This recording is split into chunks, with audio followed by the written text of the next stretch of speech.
Hi guys, welcome back to Tech Tricks tutorial, and today we're going to show you how to get iron in Infinite Craft. This is very easy.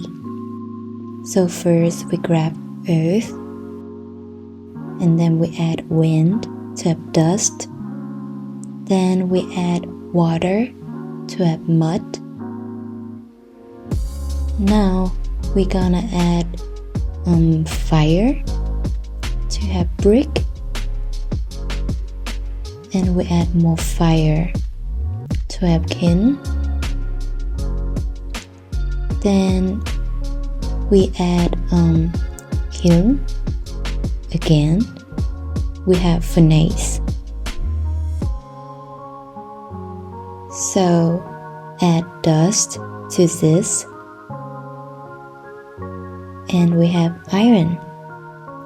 I hope this video is helpful for you. Thank you for watching, and I'll see you in the next one.